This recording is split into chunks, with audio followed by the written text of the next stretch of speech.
Spoštovane gledalke in gledalci televizije Exodus, nahajamo se v romanskem palaciju Ptujskega gradu in v tem prečudovitem okolju, kjer je hkrati tudi zbirka starega orožja, se nahaja razstava akademske kiparke in restavratorke Irene Čuk.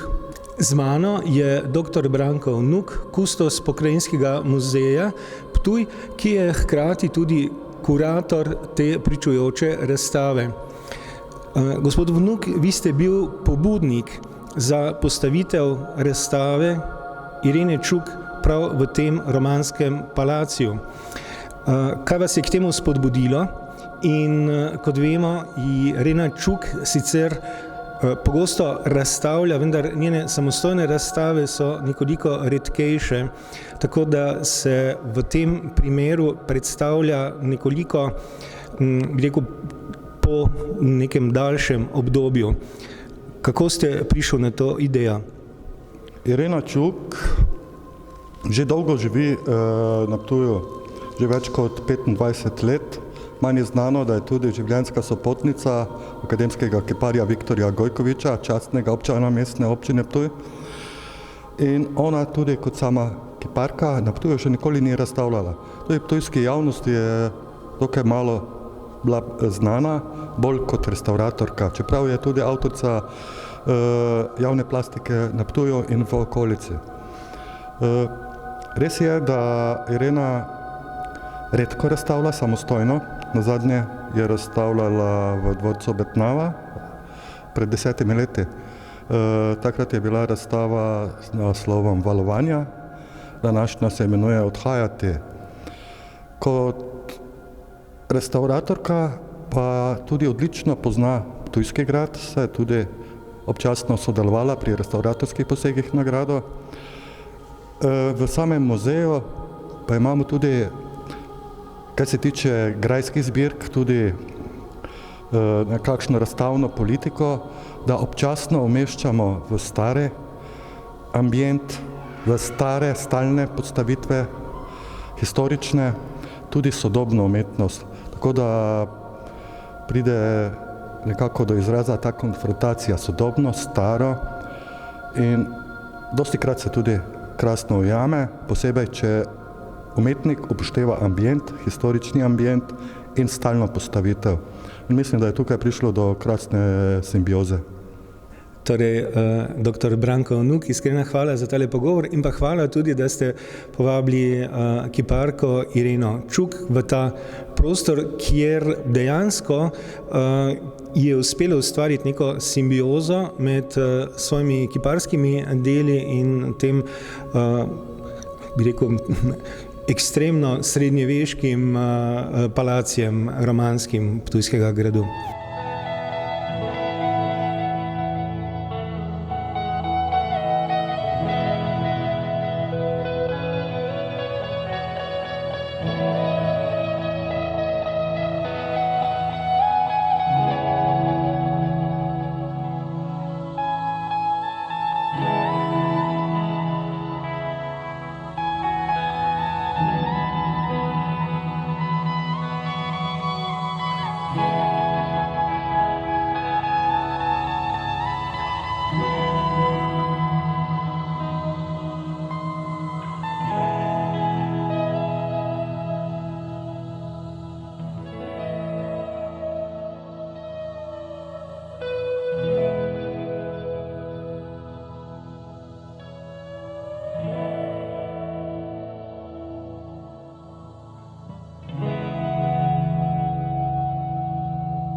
Razstava Odhajati Irene Čuk je zasnovana kot potovanje v onostranstvo.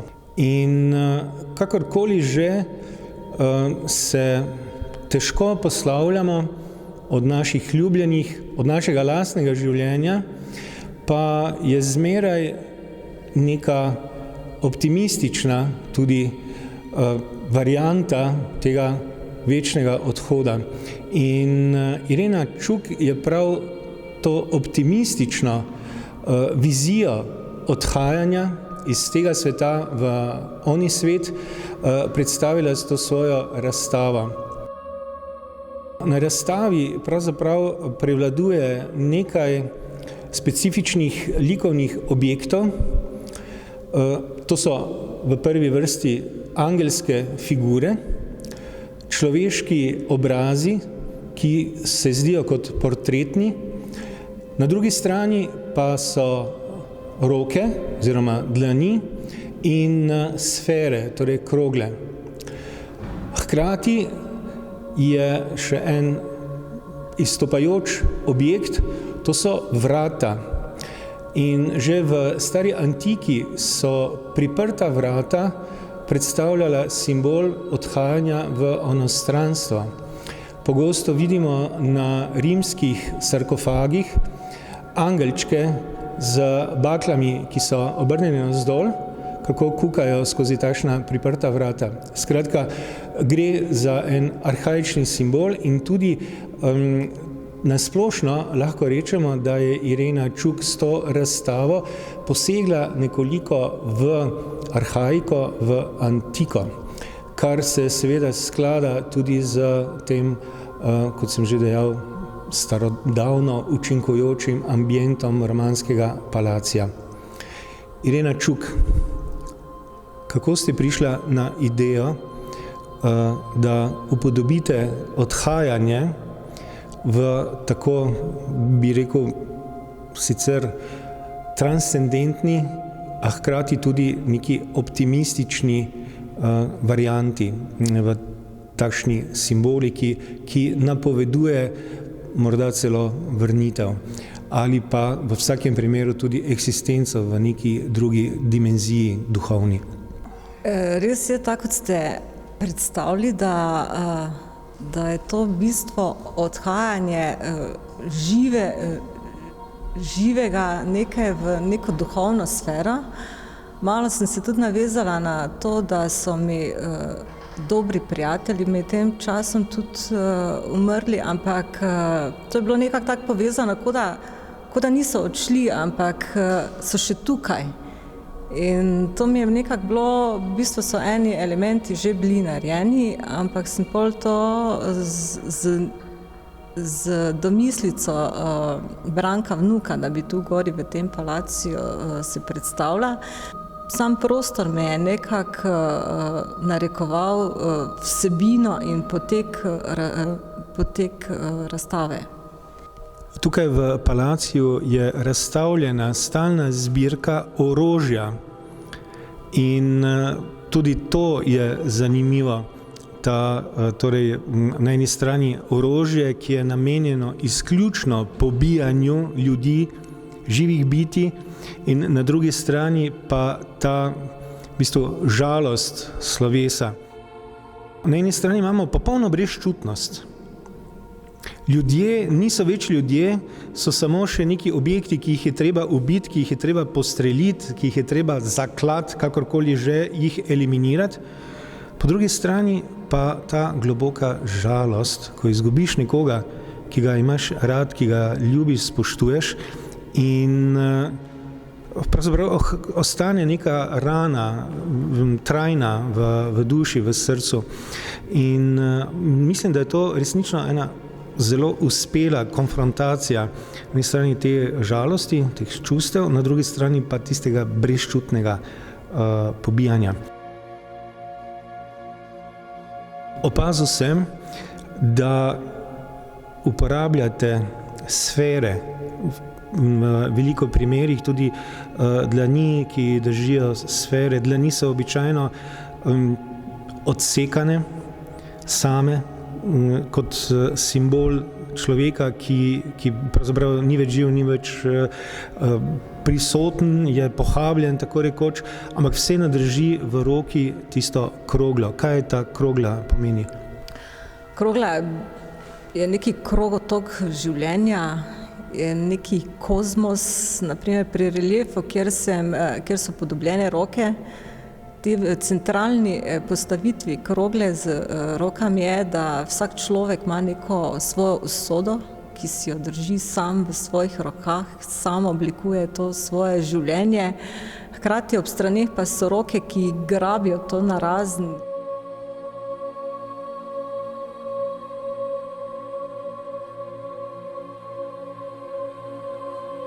No, tale na tleh, ta relief z rokami je bil zelo dobra zamisel enega fanta, ki je tu na otvoritvi igral in je rekel, da si to predstavlja, te žogice v rokah, kot da so to ljudje, ki se utapljajo in ta žogica, ki ostane na površju, ne, da je to, in tudi kolega je rekel, če so to morda duše. Mislim, vsak ima neko dobro predstavo o tem, kar pač je predstavljeno. No, zanimivo je, da ne samo na tem talnem reliefu, ampak tudi v drugih reliefih ste nekako upodobila kot nek tok. Se pravi, tele ureznine so usmerjene v nekakšne krogotoke, bi lahko rekli, ki zagotovo simbolizirajo neko usodo človeka skozi življenje, ta tok.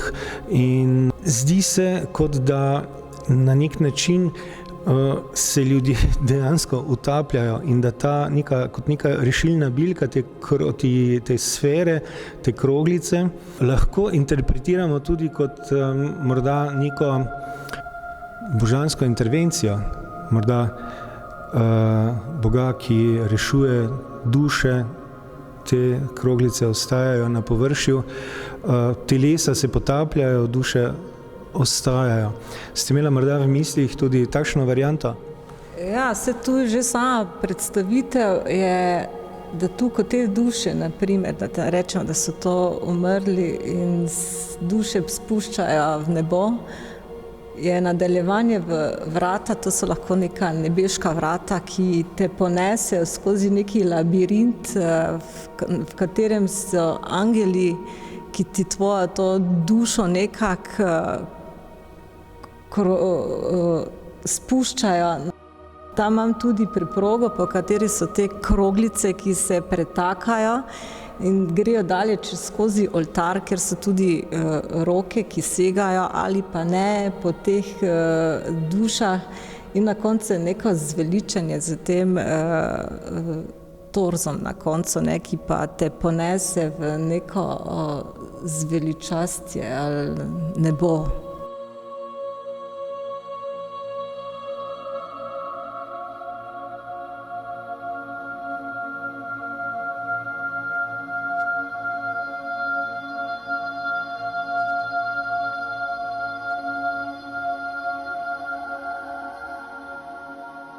No, ob straneh imam pa tudi te reliefe z obrazi, tako kot ste rekli, so to lahko znanci, ljudje, to so ti, ki se odločajo in jih meče in nekaj podobnega, kot ste predstavljali.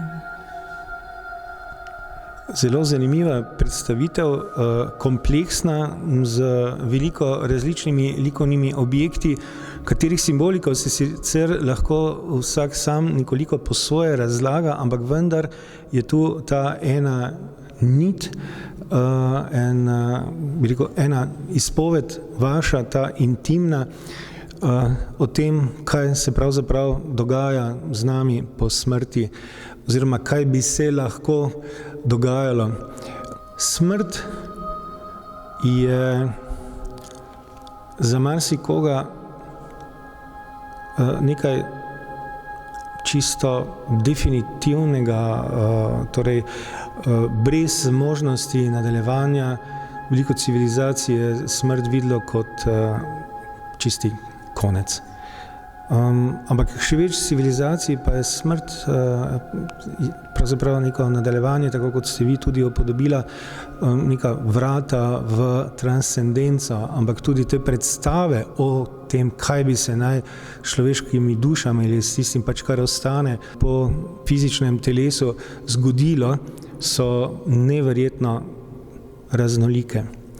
In umiranje, kot tukaj v tem palaciju vidimo, je lahko izjemno boleče. In ljudje so si skozi tisočletja izmišljevali najrazličnejše načine, kako drug drugega ne samo ubiti, ampak ga mučiti. In vi ste predstavljali tule en mučilni stol, ki je pravzaprav interpretiran na human način. Namreč ti žeblji, na katere bi se naj nabodel torej mučenec ali žrtev ali kakorkoli že, so pravzaprav zabite, tako da je kapica štrlina zven. In ta mučeniški stol oziroma mučilni postane udoben fotelj, če se smemo tako izraziti. Skratka, ta rešitev humana je izjemna in sploh vaše videnje onostranstva, umetniško videnje je nekaj posebnega. Bil sem na obisku v vašem ateljeju na prostem, ko ste še ustvarjala ta dela. Kako dolgo je trajalo, da ste nekako izpolnila zadani cilj v te razstave?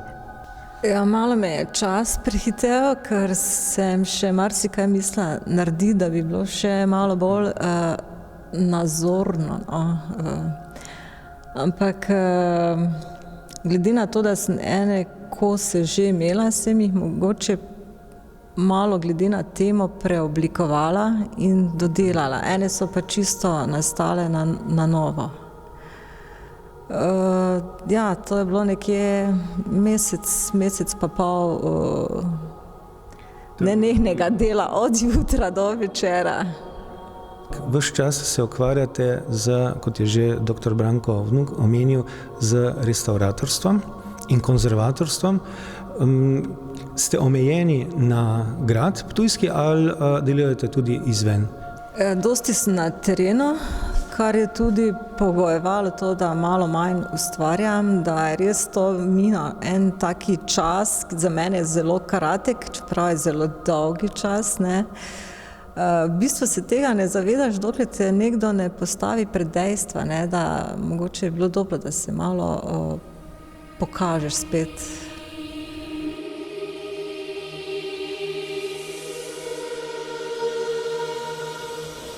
Torej, kot restavratorka ste aktivna tudi po številnih cerkvah, verjetno tudi na Ptujski gori. Zanimivo je, da ste upodobila legendo o nastanku Ptujske gore na rondoju, kjer se gre desno proti Majšperku, levo proti Ptujski gori. No in ta podoba deklice je hkrati tudi del legende o nastanku Ptujske gore.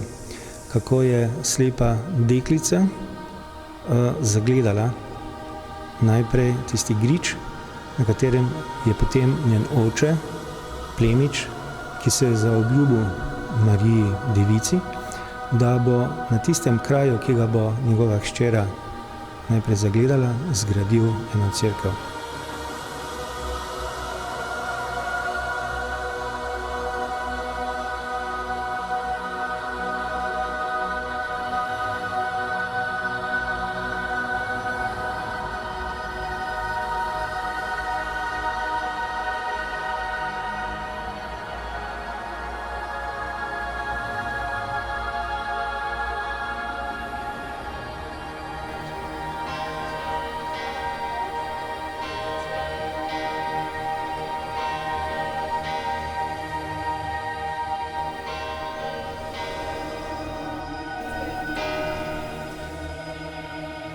Nam lahko poveste kaj več o tem, kako je ta slepa deklica nastala, kako ste prišli na idejo, da jo upodobite? V bistvu ni tu šlo za samo slepo deklico, ampak na tem osnutku, ki je tu čisto na koncu tega predstave Odhajati, je en torzo, ki je bil kot osnutek za večjo figuro. To večjo figuro sem tudi zmodelirala v naravni velikosti, ampak to ni bila potem več kot figura angel, ampak kot dekle, deklica. To sem pa delala pred minoritskim samostanom in je prišel mimo pater Janez Šampelj, ki je trenutno v Asiziju, in je on me vprašal, kaj bom s to figuro, ne? In sem rekla, da bo tukaj, bo ostala, ne? Pa rekel, veš, jaz imam pa idejo, da bi mogoče bila dobra za slepo deklico.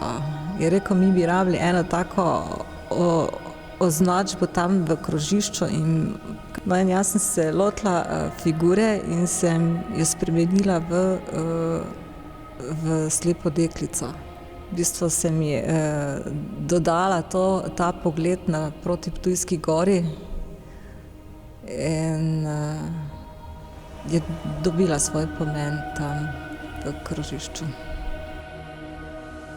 Torej, mesto Ptuj, Petovja, praznuje 1950. obletnico omembe v Tacitovih historijah in tukaj so pa šle mimo torej neštevilne druge civilizacije ljudstva, ki so pustile svoj pečat in tudi ta vaša prisotnost kot konzervatorke, restavratorke na nek način omogoča, da se vsa ta dediščina ohranja. Zato bi se vam rad tudi iskreno zahvalil za ta pogovor in vam zaželel še veliko uspeha, tako kot v likovnem ustvarjanju, kot tudi v samem restavratorskem in konzervatorskem delu. Hvala lepa. Najlepša hvala tudi vam.